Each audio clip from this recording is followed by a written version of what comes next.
نصر مولانا أمير المؤمنين سيدنا محمد السادس، اللهم انصره ولا تصر عليه، اللهم كن له وبه وعلى يديه، اللهم احفظه في ولي عهده في كافة أسرته وشعبه، اللهم اجعل بلادنا آمنة مطمئنة وسائر بلاد المسلمين الوالدين، اللهم ارحم والدينا، اللهم اغفر لهم، اللهم اغفر لهم ما أخطأوا في حقنا واغفر لنا ما أخطأنا في حقهم، واجمعنا وإياهم في دار السرور ودار النعيم ودار الحبور مع آبائنا وأجدادنا وأمهاتنا وجداتنا وأسلافنا من تقدم إلى دار الآخرة من أهل دلائل الخير، اللهم اجدد عليه سحائب الرحمة من المادحين في جناب رسول الله، اللهم اجدد عليه سحائب الرحمة الباقي منهم، اللهم عمر قلوبهم بما يجري على ألسنتهم من الصلاة على الحبيب والمدح في جناب الحبيب صلى الله عليه وسلم. واعلموا أن المصلي على رسول الله والمادح لجناب رسول الله، هذا كلام تقول له وعشوي أعظم من القارئ للقرآن، ولن يبشر عليكم ما تفهموهاش مقلوبة. قال صلى الله عليه وسلم رب قارئ للقرآن والقرآن يلعنه، وقال لنا رب مصلين على رسول الله والصلاة على رسول الله يلعنه، لا، فلا يقرأ القرآن إلا المؤهل لقراءة القرآن، فيلزمك أن تدخل من باب القرآن الذي هو التقوى وخلوص النية والابتعاد عن الكبائر وكذا وكذا وكذا. عاد تقول بسم الله، وما أنت تتزني وتتقرأ زاني زانية والزاني، غادي يقول لك القرآن لعنة الله عليه الله يسامحني. ولكن الصلاة على رسول الله قال في حقها الحبيب من صلى عليه صلاة صلى الله عليه بها عشرة، وغلقتها في القرآن، حيث القرآن واعد، القرآن عزيز النفس صعيب، الحرف منه لا يسلم نفسه لقارئه بسهولة أبدا نهائيا حتى يؤدي حقه من الآداب اللازمة له وكذا وكذا. وأما الصلاة على رسول الله فهي مفتاح الجنة، مفتاح رحمة الله، موجبة لصلاة الله على المصلي على رسول الله صلى الله عليه وسلم.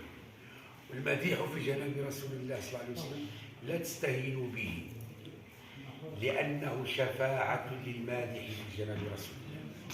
والدليل من وجهين، الوجه الأول أن سيدنا كعب بن سهيل لما أهدر النبي صلى الله عليه وسلم دمه، معناه أنه اللي لقاه قتله فدمه حلال،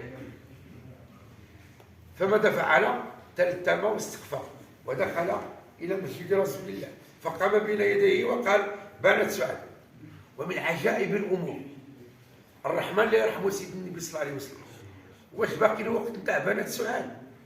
انت كل لقاوك الصحابه يقطعوا عليك راسك وجاي باقي تبدا لنا ببنات سعاد، راه خصك تدخل مباشره نبئت ان رسول الله.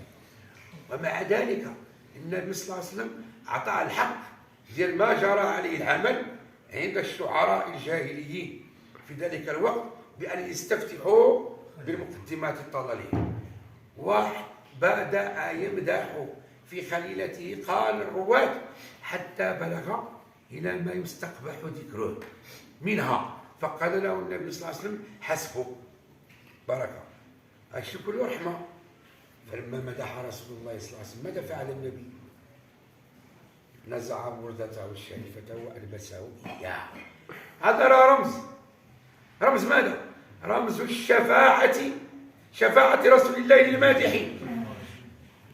إذا امتدحت رسول الله بقولك أو بقول غيرك راه إعلام أنك ضامن أو عفوا ضمنت شفاعة رسول الله صلى الله عليه وسلم. ومن جمع بينهما فيا طوبى له. ولذلك نسأل الله تعالى أن يكثر كميتهم الباقي منهم، الله يجعل فيهم البركة، الله تبارك وتعالى يعلم جهلهم ويفهم علمهم ويهدي فهمهم ويوفق هديهم.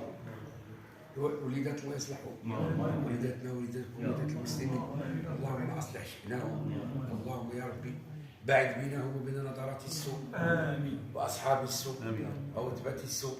اللهم احفظهم من كيد الكائدين وحسن الحاسدين.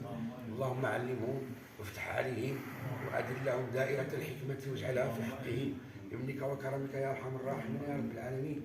اللهم لا تدع لنا في مقامنا هذا ذنبا الا غفرته، ولا هما الا فرجته، ولا مظلوما الا انصفته، ولا مريضا الا شفيته، ولا ضالا الا هديته، ولا خيرا الا جلبته، ولا شرا الا كفيته، ولا غنيا الا وفقته، ولا فقيرا الا غنيته، ولا كربا الا نفسته، ولا ضيقا الا فرجته، ولا شيطانا لعينا الا طردته، ولا حاجه من حوائج الدنيا والاخره هي لك صلاح، هي لنا صلاح ولك يا ارحم الراحمين رحمه واستجابه ومغفره ورضوانا ورضا، فتقبلها منا واستجب لنا برحمتك يا رب العالمين.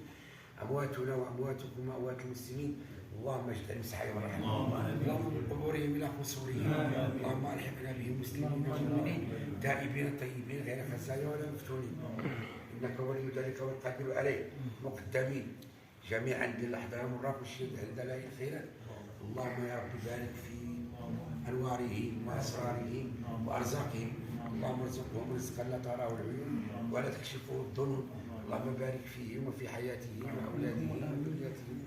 اللهم يا رب اجمعنا على محبتك واعنا على طاعتك وخدمتك، وطهرنا تطهيرا نصلح به لحضرتك، ولقنا بنبيك عليه السلام، وزدنا فيك تحيرا وبك افتتانا، وغيبنا فيك عن كل شيء سواك حتى لا نكون الا بك ولك، واحفظنا فيك سائر ليلتنا وبقيه عمرنا حتى تتوفانا وانت عنا راض ونحن عنك غير مفتونين، بحق مولانا رسول الله صلى الله عليه وسلم وعلى اله، وببركة اللهم صل على سيدنا محمد الفاتح لما أغلق والخاتم لما سبق ناصر الحق بالحق والهادي إلى صراط المستقيم وعلى آله حق قدره والمقدار العظيم يقضي عظمة ذاتك في كل وقت وحين. آمين. سبحان ربك رب العزة عما يصفون وسلام على المرسلين والحمد لله رب العالمين.